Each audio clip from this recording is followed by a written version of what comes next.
The concept of the Sin-Eater is a haunting and enigmatic tradition that has woven its way through the tapestry of human history, leaving traces in various cultures and epochs. Predominantly emerging in the British Isles during the early modern period, the practice of sin-eating involved a designated individual who, through a solemn and ritualistic process, consumed food and drink placed upon the body of the deceased. This symbolic act was believed to transfer the sins of the departed to the sin-eater, thereby purifying the soul of the deceased and ensuring their unburdened passage to the afterlife. Despite its mysterious and often misunderstood nature, the role of the sin-eater reflects a deep and universal human preoccupation with sin, guilt, and the hope for redemption. The sin-eater was typically a figure shunned and marginalized within their community, existing on the fringes of society both physically and spiritually.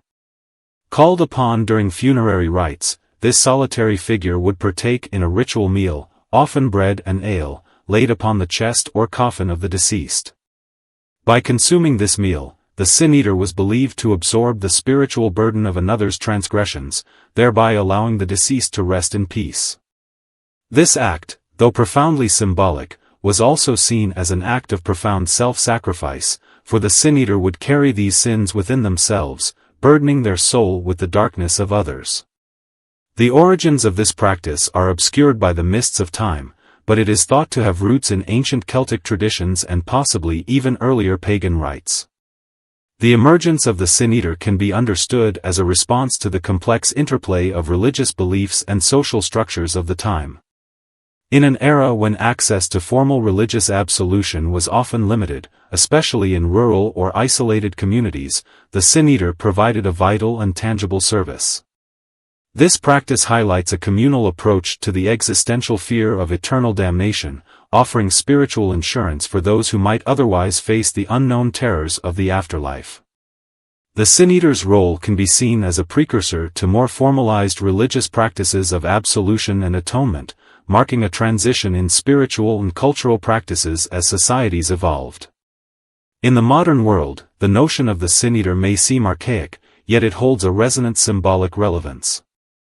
Contemporary society, advanced in many ways, grapples with feelings of guilt, sin, and the need for atonement. The sin-eater can be seen as a metaphor for various modern-day roles and practices aimed at alleviating guilt and providing psychological relief. Therapists, counselors, and even certain religious figures often serve as modern sin-eaters, helping individuals process their guilt and seek redemption in a world that still yearns for absolution. The concept of the sin-eater has permeated popular culture, literature, and psychology, reflecting a deep-seated human need to externalize and confront inner moral conflicts. In literature, the sin-eater often appears as a character who shoulders the burdens of others, serving as a powerful narrative device to explore themes of guilt, redemption, and sacrifice. This literary presence underscores the enduring nature of the sin-eater archetype and its relevance in exploring the complexities of human morality. Psychologically, the sin-eater represents a mechanism by which individuals and communities process guilt and seek forgiveness. The act of confessing one's sins, whether to a religious figure, a therapist, or even to oneself, echoes the role of the sin-eater in symbolically taking on and absolving guilt. This process is crucial for mental health and societal harmony, emphasizing the enduring need for roles or practices that facilitate the expression and resolution of guilt. The practice of sin-eating also underscores the significance of ritual in human life. Rituals provide a structured means of addressing complex emotions and social dynamics, offering a sense of order and meaning in a world often fraught with chaos.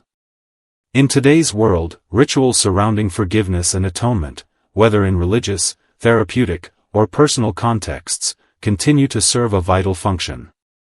They help individuals and communities navigate the moral and emotional landscape, offering a path to reconciliation and peace.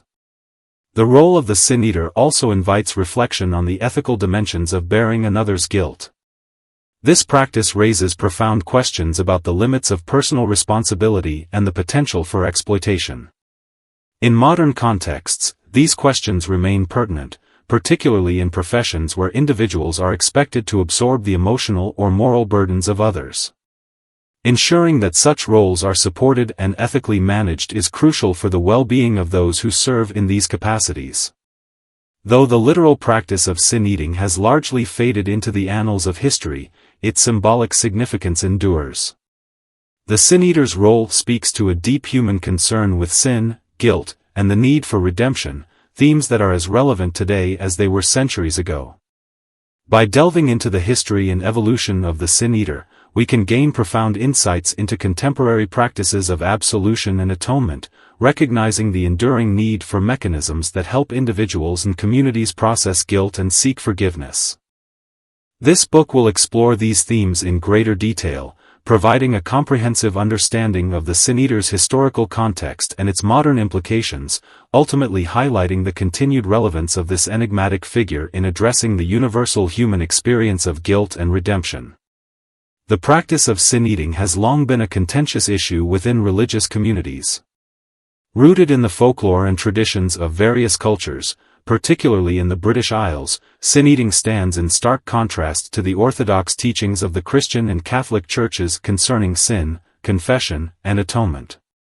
The Church's perspective on sin-eating is deeply colored by its foundational doctrines on sin and salvation and its historical response to local customs and superstitions. From its earliest days, the Church has emphasized the necessity of confession, penance, and the sacrament of reconciliation for the forgiveness of sins. According to Christian and Catholic doctrine, sin is an inherent part of human nature, originating from the fall of man as described in the book of Genesis. The Church teaches that only through confession and genuine repentance can an individual's sins be absolved. This sacramental process involves the penitent's acknowledgement of their sins before God, often mediated by a priest who grants absolution in the name of Christ. In this theological framework, the concept of sin-eating presents a significant challenge. The practice suggests that one person can take on and absolve the sins of another through a ritualistic process, bypassing the established sacramental system of the Church. This notion contradicts the Church's teachings that forgiveness and absolution can only be attained through divine grace and the sacrament of confession. The idea of a human intermediary who consumes the sins of the deceased is seen as undermining the unique role of Christ, who, according to Christian belief, died on the cross to atone for humanity's sins. Historically, the Church has often condemned practices like sin-eating as superstitious and heretical. During the Middle Ages and the early modern period, when sin-eating was most prevalent in rural and isolated communities, the Church sought to educate the faithful about the proper channels for seeking forgiveness. Church authorities often viewed sin-eating as a pagan holdover, a remnant of pre-Christian traditions that persisted despite the spread of Christianity. Efforts were made to suppress such practices, emphasizing the importance of adhering to orthodox religious rituals and sacraments. Despite these efforts, sin-eating persisted in certain areas, reflecting the complex interplay between official Church doctrine and local folk practices. In many cases, the practice of sin-eating may have arisen from a genuine desire to provide spiritual comfort in communities where access to clergy was limited. For individuals living in remote areas, the sin-eater provided a tangible, albeit unofficial, means of addressing the fear of dying with unconfessed sins. The Church's stance on sin-eating can be seen as part of a broader effort to maintain doctrinal purity and ensure that the faithful rely on the sacraments instituted by Church authorities. By condemning sin-eating, the Church sought to reinforce the centrality of its teachings on sin, repentance, and salvation. The sacrament of confession, as practiced within the Church, is a deeply personal and communal act that requires the penitent to confront their sins and seek God's forgiveness through the guidance of a priest. This process underscores the belief in divine grace as the sole means of absolution, in contrast to the sin-eater's ritual, which was seen as an inadequate and potentially misleading substitute. In contemporary times, the practice of sin-eating has largely faded into obscurity, yet it remains a topic of interest for scholars and theologians studying the history of Christian practices and beliefs. The Church continues to uphold its teachings on confession and absolution, viewing any alternative practices as contrary to its doctrine. Understanding the Church's views on sin-eating provides valuable insight into the broader theological and historical context of Christian teachings on sin and forgiveness. In pagan belief systems, sin and spiritual impurity were often addressed through communal and ritualistic practices. Unlike the monotheistic religions that emphasize a singular divine authority and a structured clergy, pagan traditions typically involved a more decentralized and animistic worldview. This worldview posited that spiritual forces and deities were embedded in nature and everyday life. Rituals and ceremonies, therefore, were deeply intertwined with the cycles of nature and the community's daily existence. The role of the sin-eater in pagan cultures was multifaceted. In many instances, the sin-eater was viewed as a liminal figure, someone who existed on the margins of society both physically and spiritually. This individual often had a unique relationship with the spiritual world, serving as a mediator between the human and the divine. The sin-eater's consumption of a ritual meal, often bread and ale, placed upon or near the body of the deceased, was believed to transfer the sins and spiritual impurities from the deceased to the sin-eater. This act was not only an act of compassion but also a practical necessity for ensuring the safe passage of the deceased's soul to the afterlife. The necessity for such a practice can be understood within the context of pagan views on the afterlife and spiritual purity. In many pagan traditions, it was believed that souls carried their moral and spiritual baggage into the afterlife. Unresolved sins and impurities could hinder a soul's journey or cause it to wander restlessly. The sin-eater's role was to absorb these negative elements, allowing the soul to move on unburdened.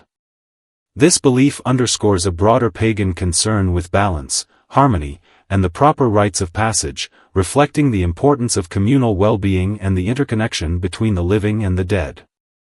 Contemporary interpretations of sin-eating within neo-pagan and other modern spiritual movements often reframe the practice in a symbolic or psychological light. Modern pagans, who draw upon ancient traditions while adapting them to contemporary contexts, might view sin-eating as a metaphor for personal and communal healing. The ritual can be seen as a way to address collective guilt, unresolved emotional issues, or spiritual cleansing.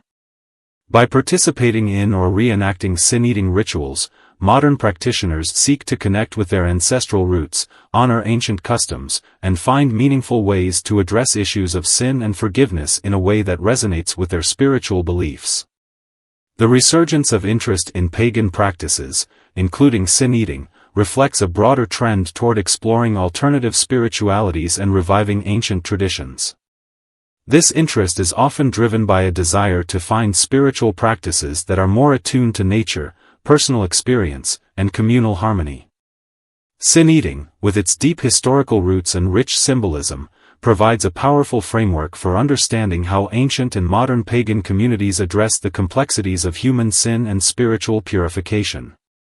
I hope that this book will serve as a guide for those seeking to understand the sin-eater's profound role in history and its enduring relevance. Whether you are a scholar, a practitioner, or someone currently navigating your spiritual journey, may this exploration of the sin-eater help you find meaning, offer solace, and bring peace and closure to those transitioning to the next phase of their journey, as well as to their loved ones left behind.